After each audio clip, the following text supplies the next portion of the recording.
You're listening to a Frequency Podcast Network production. This season of Island Crime contains material that might be tough to hear. Sweethearts explores themes of human trafficking, sexually exploited youth, violence, and murder. So please, take care while listening. Check. Okay, we're recording. It's a cold, windy night in downtown Victoria. It's just after Christmas, and the Christmas lights are still up. They're flickering blue and white, and pretty white ribbons hang in the trees. I'm standing at Trounce Alley. This is what used to be known as the Victoria Stroll. It's the place where Kimberly Gallup, Cheri Smith, and Melissa Nicholson once used to work. 3 teenagers, all last seen right here in downtown Victoria before they're killed. Tonight, I'm kitty-corner to an Irish pub I'm fond of visiting when I'm in town. And there are still signs of the kind of street life that Kimberly and Cheri and Melissa came to know well. Right now, it's just coming up to 10 o'clock. I'm getting ready to go home to my comfortable hotel for the night. But this would have been right around the time when the 3 teens would have just been starting their shift on the stroll. I'm Laura Palmer, and this is Island Crime, Season 6, Sweethearts. Another climb, another fall, another try, another call. You made your choice to be alone. You had the chance to change it all. Another moon, another sun.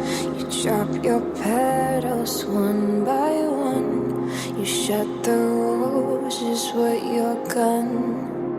You didn't stay, you chose to run. I'm not mad, I'm just sorry. I couldn't make you feel safe.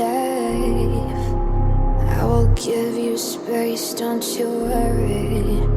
I will learn how to dance in the rain. Standing in the place that was once the Victoria Stroll has a strong effect on me.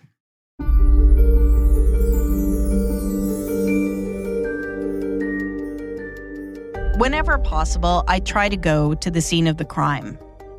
And the Victoria Stroll is the place where Kimberly, Cheri, and Melissa were being trafficked on the nights they were murdered. Standing in the dark in this place draws me closer to their stories. The more I learn about these girls, the more I'm being pulled in. 3 teenagers robbed of their lives, murdered here on the island more than 3 decades ago. Their cases still unsolved. And it's easy to see why their cases hit home. I see myself and the girls I went to school with reflected in their high school pictures. And it's not just the hairstyles, the makeup, and the fashions. This episode is focused on Cheri Lynn Smith. Cheri is raised as a Christian. She attends Catholic schools. I do too. Around the same time Cheri is performing in a Christian puppet show, I'm playing the guitar in my Christian youth group. I'm wearing a uniform to school, and I'm still going to church with my parents on Sundays. But I'm also starting to drink, to smoke a little pot, and I'm hanging around with some questionable characters. It's very easy to see how my life could have taken a different path. I'm Laura Palmer, and this is Island Crime, Season 6, Sweethearts. This is Episode 2, After the Fair.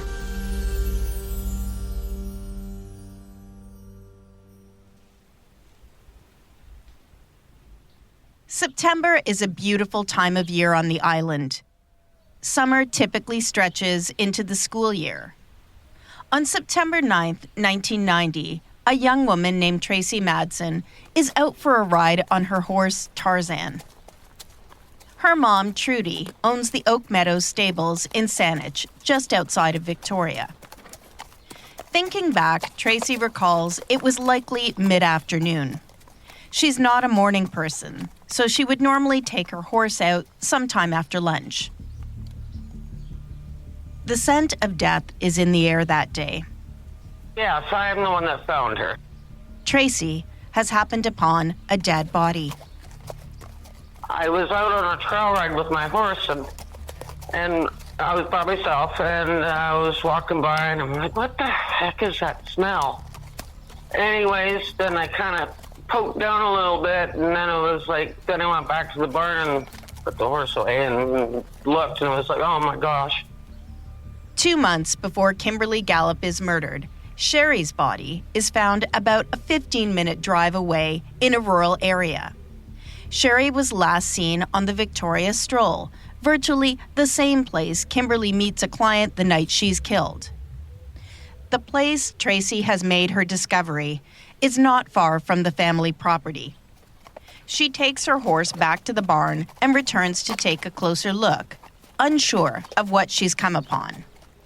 She was covered in a blanket, and I didn't get to really see. This is horse country, close to Francis King Regional Park, a forested area. It would not be uncommon to come across dead wildlife, perhaps a deer. I didn't go down and pull the blankets over or anything, but I knew it was a person. How did you know it was a person? I think I saw hair or something, or I turned back the memory bank. You said there was a blanket over her? Yeah. So it looked like she had been covered up somehow? Absolutely. Was the blanket was it a horse blanket or was it a... No, I'm trying to remember. I'm not sure if it was pink or blue. It was like a bedding blanket type idea. I want Tracy to try to remember exactly where the body is found. The scene itself could be significant. The Fork in Munson Prospect? Yep. So when you go up Munns Road up to Francis Park, before you get to Francis Park, like it's still going up the hill, not too far. Tracy tells me it's her thought at the time that whomever was responsible had rolled the body down the hill. So about how far in from the road? Well, the road, you could probably walk on the side of the road, and then it just kind of veered down a little incline. Yeah. So I couldn't see it by walking by. So I had to get off my horse and kind of look down the ravine a little bit, and then it was noticeably there. So the body is not at all well hidden, but the area is rural. Mostly people drive by, and it wouldn't have been visible from a car. If you have any more questions, please don't hesitate. Give me a call. Well, best of wishes, girl. Okay, thanks so much. A note. The newspaper accounts of Cheri's death all say a man on horseback found Cheri. I've asked the police if they can clear up this discrepancy. So far, they have not responded. But I've spoken with 2 retired Saanich police officers. Neither of them can recall any other body being found in this area around that time. Cheri Smith has been missing since June 4th, 1990, just a few weeks after her 18th birthday. The police reports from the time describe her body as having been dumped in the underbrush in the Saanich rural area. The picture of Cheri that accompanied the stories is a real heartbreaker. Cheri has long, curly, dark hair, a heart-shaped face, full, rosy cheeks, and a wide smile. Her eyes are dark and sparkling. She's wearing a cranberry-colored sweater, And she is so pretty. She looks like a Disney princess, Snow White. And there's another detail that makes Cheri's murder even more tragic. Cheri is 6 months pregnant when she's killed, and she is far from home. Cheri is from Regina. Regina is a smaller Canadian city on a flat plain in the south-central part of the country. It's named for Queen Victoria, but was once known as Wascana, taken from the Cree word for buffalo bones. It was named for the heaps of bones left there after skinning and cutting buffalo. Cheri Lynn Smith attends Catholic high school in Regina with Cheri. She vividly recalls the moment she learns her high school classmate has been killed. I was home for lunch and I heard it on the news, but because her name sounds so similar, it sounded like they said Cheri Lynn Smith of Regina. And I was like, wait.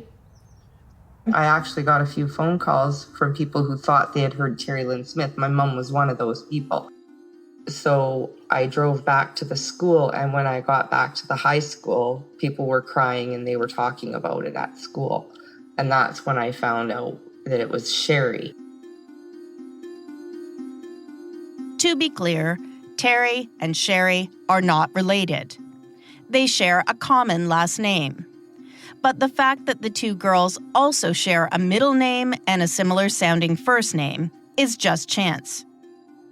I also attend Catholic school at around the same time, so I have an idea of what that experience might have been like. Dresses had to be a certain length, and dances we weren't really supposed to touch while we were dancing, that kind of thing. I was studying the Bible, and of course, that included sex ed, which was don't do it. Cheri recalls Cheri sitting in front of her in class. They aren't close, but they chat from time to time at school. I just remember her sitting in front of me in class. She was pretty social, smiley, very outgoing, and I was very shy, so we didn't really have the same friends. Then Cheri observes something changing in her schoolmates' world. It was kind of like a gradual thing where she started skipping school and, ducking out, and then she just kind of faded. I heard kind of whisperings that she was missing maybe at one point, but it wasn't until we found out, for me, it wasn't until we found out that they had found her body that I really realized what had been going on.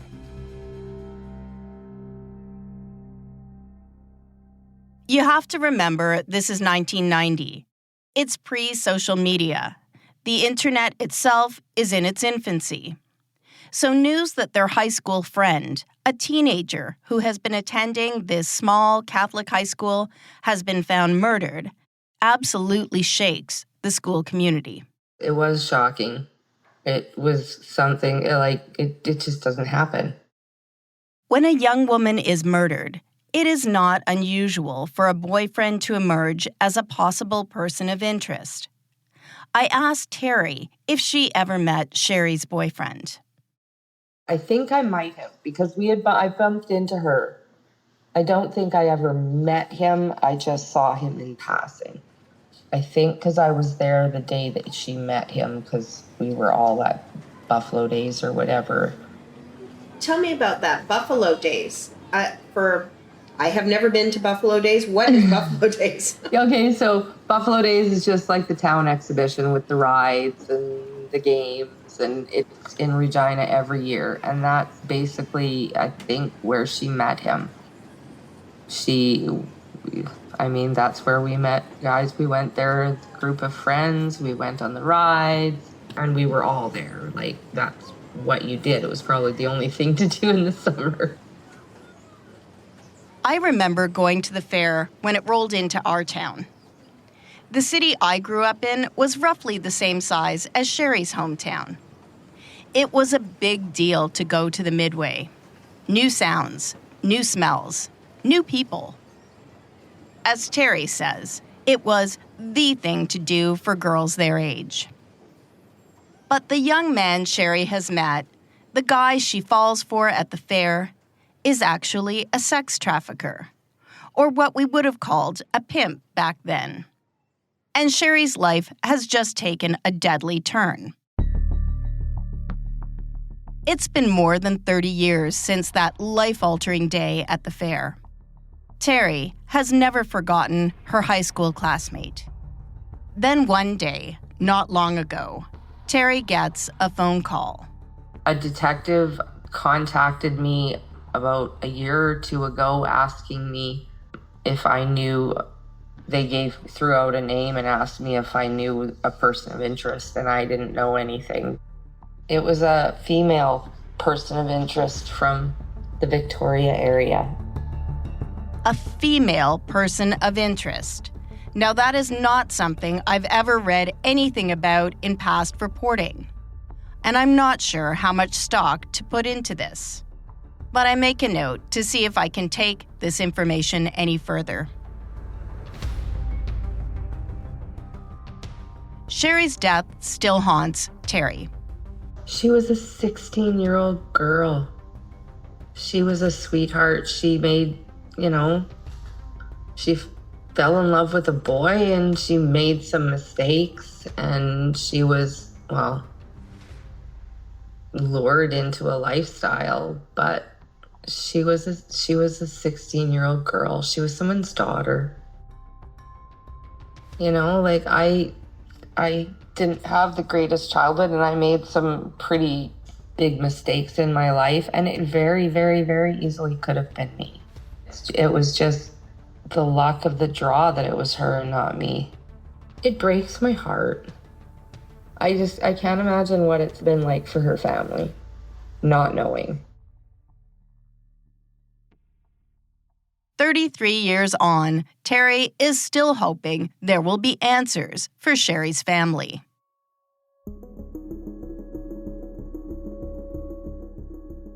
In a moment, you're going to hear the voices of Cheri's parents.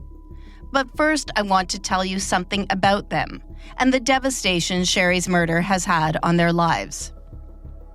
I first began trying to reach the couple almost 2 years ago, when Cheri's case first crosses my desk. I send out multiple email queries, and I make some phone calls, but I hear nothing back. At this point, I'm not sure if any of my messages have reached them. And then one day, I get a phone call from Cheri's mom. She tells me she and her husband have been praying on whether they should speak with me. We arrange a time for an interview. And then I get a call. Cheri's mom says talking about Cheri means they'll be consumed once again by a tide of grief. They can't do it. In the years after Cheri's murder, her parents devote themselves to bringing meaning to Cheri's life. They give hundreds of talks about sex trafficking. They speak at John schools. These are educational programs aimed at the men who are clients of sex workers. They open themselves up to countless questions and painful interviews. But now, at this stage of their lives, it's just too hard. The Smiths have already shared so much about their lovely daughter. Here's what I'm able to learn about Cheri.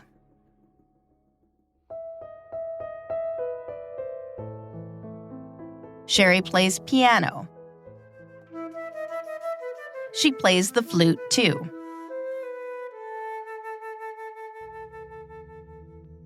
She is a bright B+ student at the Catholic high school she attends. Cheri hits a rebellious phase as a young teen.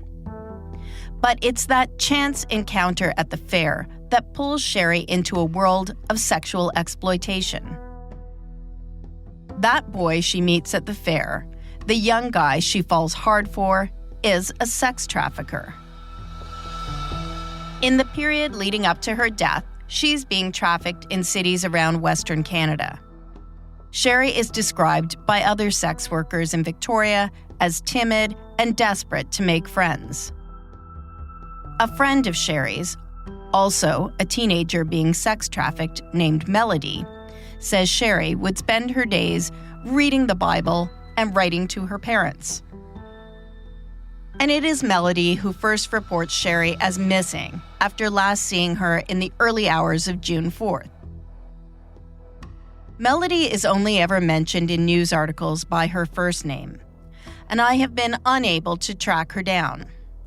Melody, if you're listening now, please do get in touch. The Smiths also give me permission to use the audio from an interview they gave to a Christian TV show called Listen Up. Here's Cheri's dad describing his daughter as a child. As a little girl, Cheri was just the most adorable child you could hope for.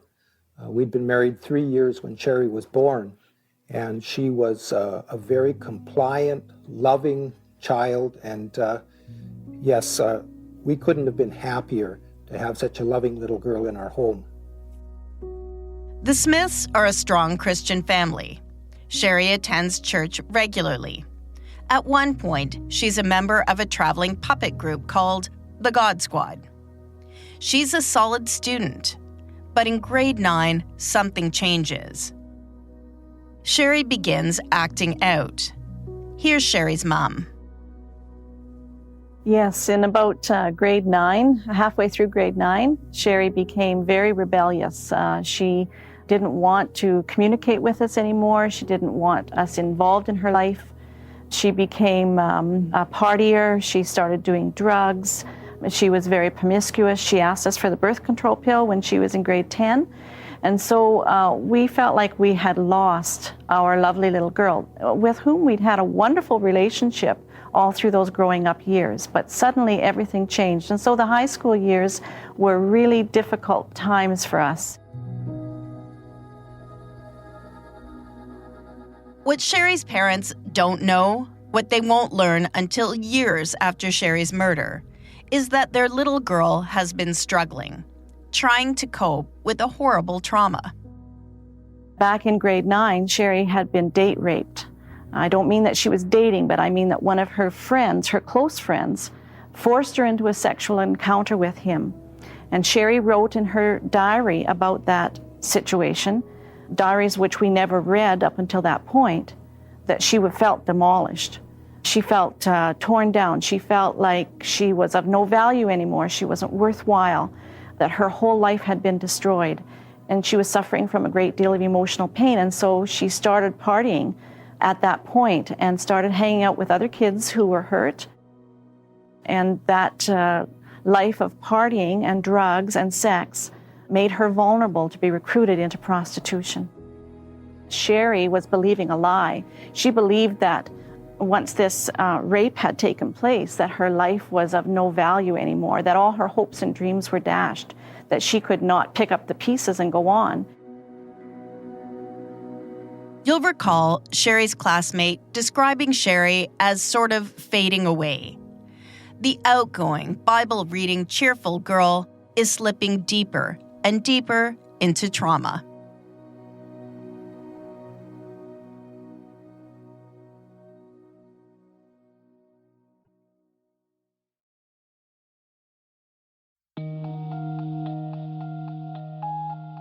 It's the summer of 1989, a time when Cheri should be getting ready for grade 12. But she attends that fair her schoolmate Terry described earlier, and it is there that she meets a boy just a year older than her. She tells her parents she's in love, and she's leaving home to be with the boy in Edmonton. Cheri's father describes the pivotal moment when his daughter Cheri's life takes that dark turn. A young man that she thought she loved turned out to be a pimp and turned her out to turn tricks. The last 10 months of Cheri's life were spent on the streets of cities of Western Canada. On the streets of Edmonton, she went from there to Calgary, from Calgary to Winnipeg, to Regina, and from Regina eventually to Victoria. During this period, Cheri's parents are trying to remain connected with their daughter. Speaking to a parliamentary committee, they describe Cheri's first experiences being sexually exploited. Her very first trick gave her a beating, stole her money. This was cause for the first of many beatings she took from her pimp. This is how he controlled her. He would romance her with sweet words, gifts, and sex, and then give her a beating and tell her it was all her fault. Then she would do anything she could to gain back his favor. Many times she told us, "I love him. He needs me. I'll do whatever it takes to keep this relationship going." He decided where and when she worked, how much money she had to make, even who she could talk to.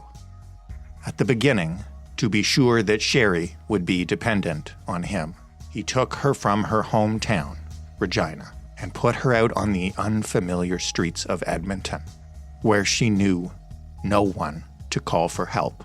He moved her to Calgary, Winnipeg, back home to Regina, and finally to Victoria, BC, each time to isolate her from us, her family.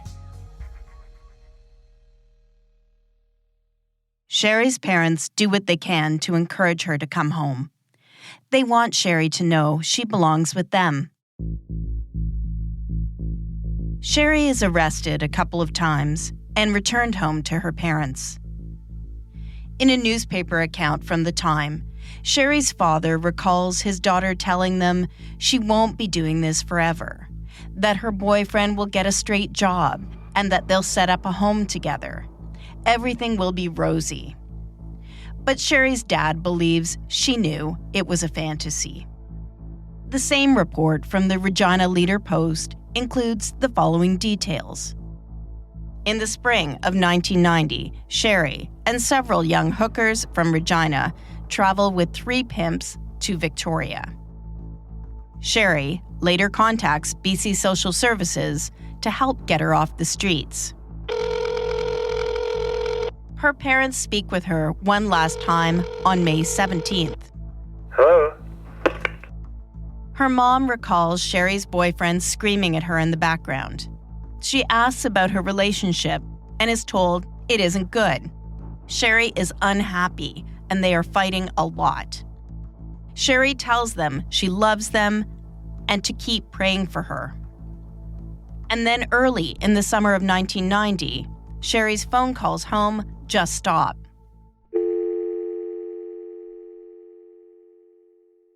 Here's what I've been able to learn about the last night Cheri Lynn Smith was seen alive.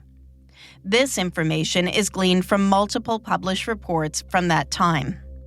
According to the former roommate, Melody, Cheri hadn't worked for a couple of weeks, but was turning a few tricks to make enough money to return home.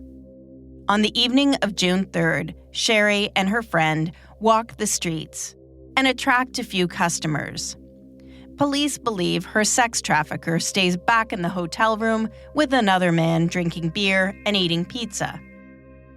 At around 1:30 a.m., Cheri is seen strolling along the corner of Government and Yates. That was the last time anyone, except for her killer, will see Cheri Smith alive. Cheri's friend Melody tells the Vancouver Sun that she was coming back from a date and had left Cheri at the corner. She went around the block with her date, and when she got back, Cheri was gone. Melody says she stayed another hour waiting for Cheri, but she never came back. Now, date is a term those involved in the sex trade use to describe a client. But whomever picked up Cheri that night isn't a date, and they may not even have been a client. They could simply have been posing as a client.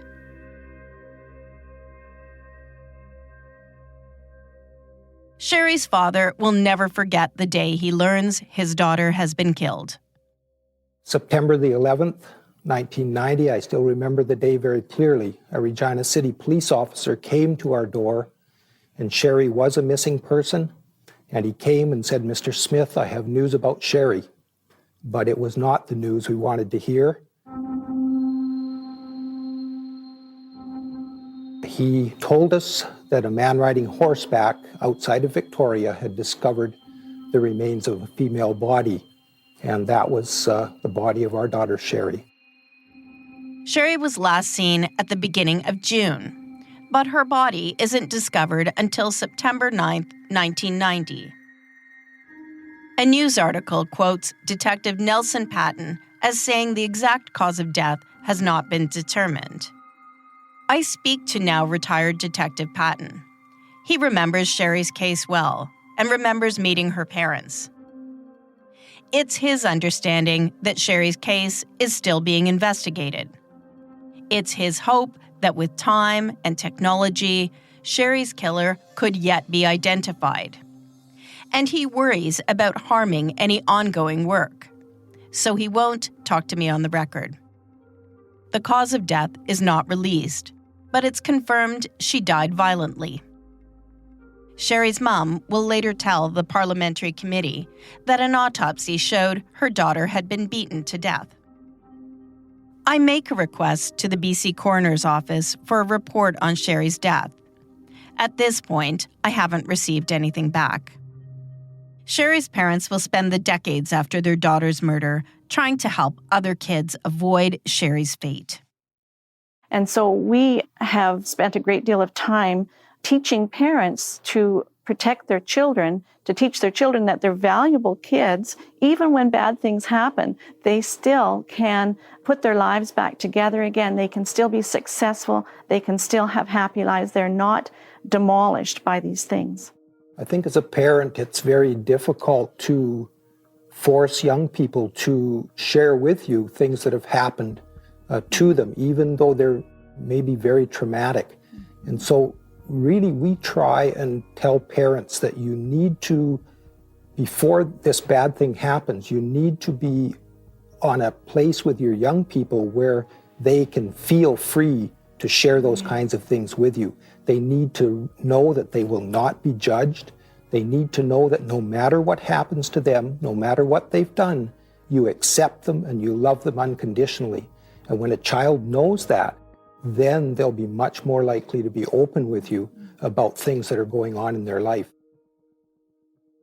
Hearing Cheri's story is making me aware of just how little I know about sex trafficking.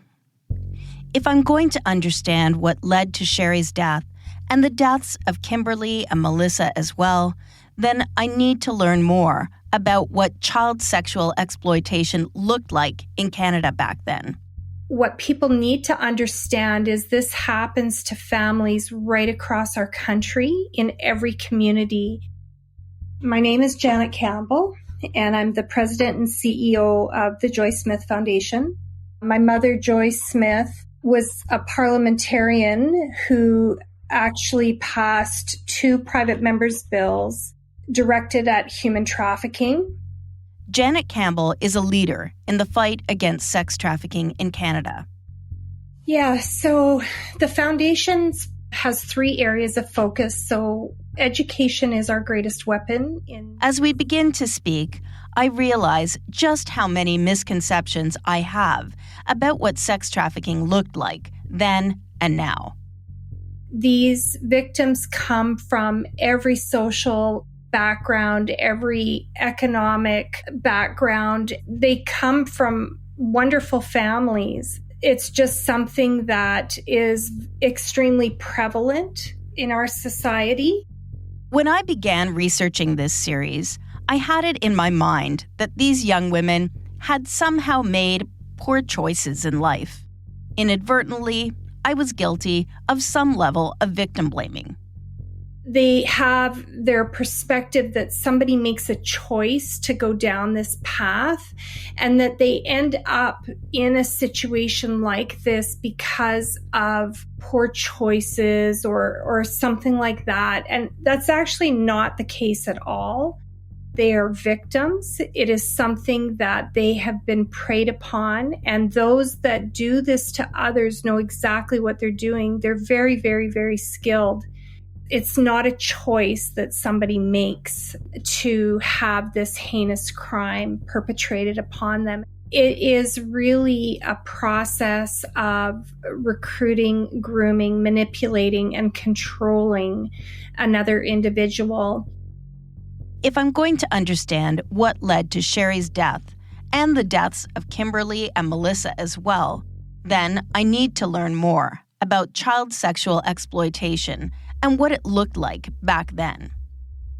It very much starts off as though the individual thinks they've met somebody that they really connect and click with, and that they do have a romantic interest.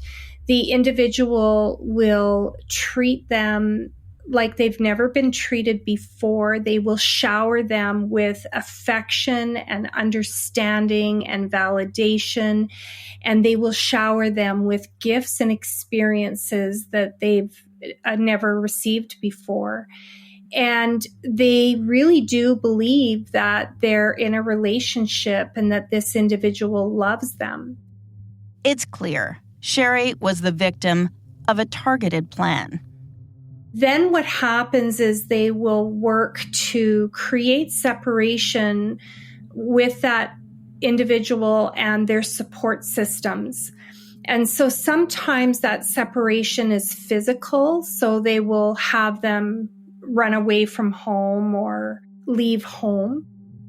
Other times that separation is more emotional, and so that's where it can play out in a scenario that looks more like a rebellion or a phase that the individual is going through. But they create this separation from their support systems, and the victim really believes that this person gets them, they love them, they are going to care for them, they want to do what they can for them.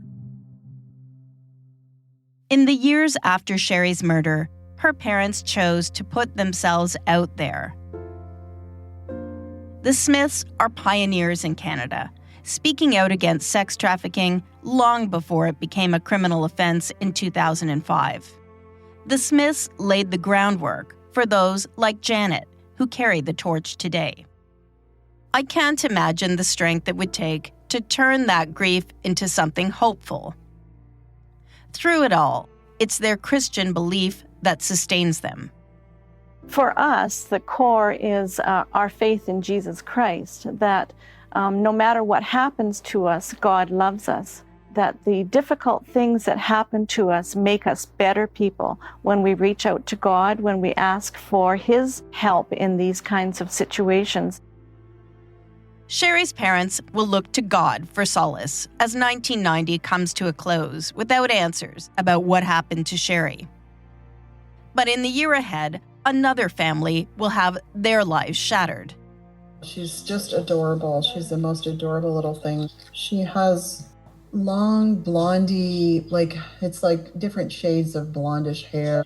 And I used to braid it, and I often said that it would look like honey. It looked like when you are pouring honey and you see the different colors as it's dropping into the bowl you're putting it in. And she had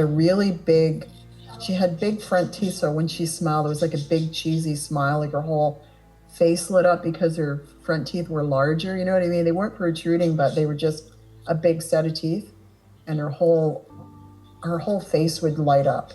She had hazily colored eyes, so just everything was kind of sparkly. She was just a joy.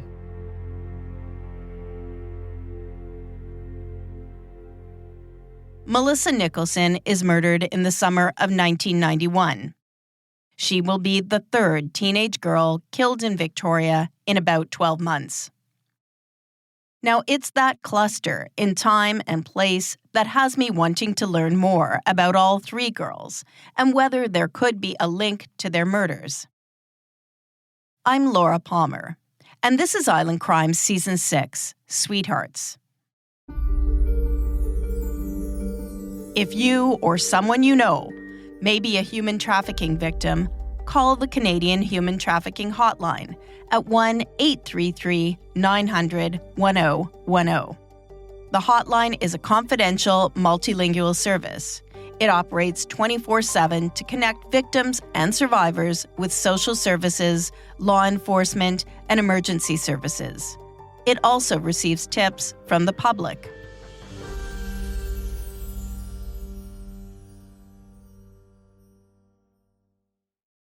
For most of us, crime is something we see on the news. We never think it could happen to us until it does.